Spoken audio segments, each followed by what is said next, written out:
नमस्कार दोस्तों, भारतीय टीम ने शानदार गेंदबाजी करके ऑस्ट्रेलिया को सेमीफाइनल में कर दिया 264 रन पर ऑल आउट। फिर उसके बाद 265 रन के टारगेट का पीछा करने उतरी भारतीय टीम की शुरुआत रही खराब। दोनों ही ओपनर लौट चुके थे पवेलियन। फिर उसके बाद विराट कोहली और अय्यर का आया तूफान और विराट कोहली ने फिर दिखा दिया क्यों उन्हें चेज मास्टर कहा जाता है।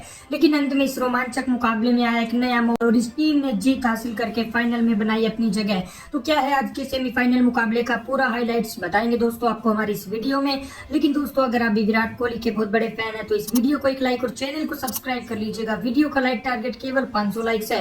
दोस्तों चैंपियन ट्रॉफी का पहला सेमीफाइनल मुकाबला भारत और ऑस्ट्रेलिया की टीम के बीच खेला गया, जहां ऑस्ट्रेलिया की टीम ने टॉस जीतकर पहले बल्लेबाजी करने का फैसला किया और पहले बल्लेबाजी करने उतरी ऑस्ट्रेलिया की तरफ से ट्रेविस हेड और कूपर ने पारी की शुरुआत की। हालांकि ऑस्ट्रेलिया की टीम की शुरुआत इस मुकाबले में बेहद ही खराब रहती है, क्योंकि तीसरे ओवर की आखिरी गेंद पर शमी कूपर को 0 रन के स्कोर पे आउट करके ऑस्ट्रेलिया को 4 रन के स्कोर पर पहला बड़ा झटका देते हैं।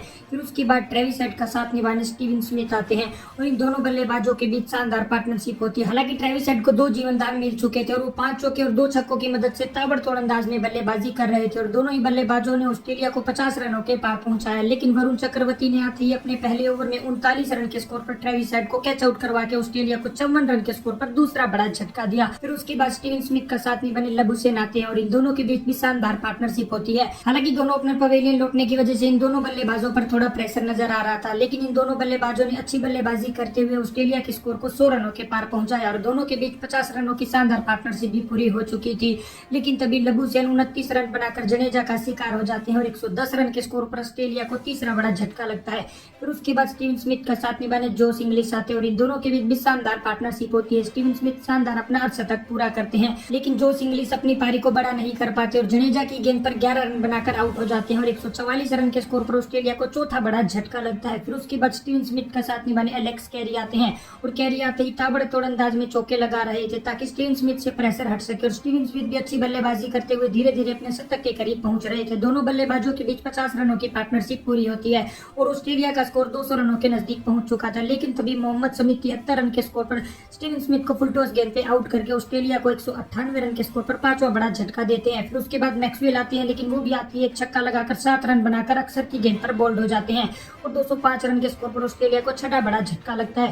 फिर उसके बाद कैरी का साथ निभाने दीवारी शू आते हैं और इनके बीच शानदार पार्टनरशिप होती है। कैरी अपना शानदार अर्धशतक पूरा करते हैं, लेकिन वरुण चक्रवर्ती की गेंद पर उनके गेंदबाज दीवारी शू भी 19 रन बनाकर आउट हो जाते हैं और ऑस्ट्रेलिया को 239 रन पर 7वां बड़ा झटका लगता है। फिर उसके बाद आखिरी के ओवर में एलेक्स कैरी भी 2 रन लेने के चक्कर में अय्यर के हाथों 61 रन के स्कोर पर रन आउट हो जाते हैं और 249 रन के स्कोर पर ऑस्ट्रेलिया को 8वां बड़ा झटका लगता है, जिस वजह से ऑस्ट्रेलिया की टीम 49.3 ओवर में 264 रन के स्कोर पर ऑल आउट हो जाती है।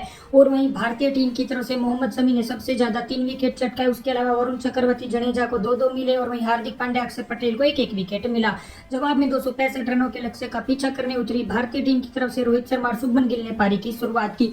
हालांकि शुरुआती 2-3 ओवरों में दोनों बल्लेबाजों ने काफी अच्छी बल्लेबाजी की। रोहित शर्मा शानदार छक्का भी लगा चुके थे, लेकिन तभी शुभमन गिल 8 रन बनाकर आउट हो जाते हैं और 30 रन के स्कोर पर भारत को पहला बड़ा झटका लगता है। फिर रोहित शर्मा का साथ निभाने विराट कोहली आते हैं, लेकिन इन दोनों बल्लेबाजों की पार्टनरशिप भी ज्यादा देर क्रीज पर नहीं टिक पाती। रोहित शर्मा स्वीप शॉट लगाने के चक्कर में 29 गेंदों पर 28 रन बनाकर आउट हो जाते हैं और 43 रन के स्कोर पर भारतीय टीम को रोहित के रूप में दूसरा बड़ा झटका लगता है। फिर उसके बाद कोहली का साथ निभाने श्रेयस अय्यर आते हैं और इन दोनों के बीच शानदार पार्टनरशिप होती है। हालांकि विकेट गिरने की वजह से दोनों बल्लेबाज थोड़ी सी धीमे बल्लेबाजी कर रहे थे, लेकिन दोनों बल्लेबाजों ने भारतीय टीम के स्कोर को 100 रनों के पार पहुंचाया और विराट कोहली शानदार अपना अर्धशतक भी पूरा करते हैं। दूसरे छोर पर श्रेयस अय्यर भी अर्धशतक के करीब पहुंच चुके थे, लेकिन तभी जंपा की गेंद पर वो 45 रन बनाकर बोल्ड हो जाते हैं और 134 रन के स्कोर पर भारत को तीसरा बड़ा झटका लगता है।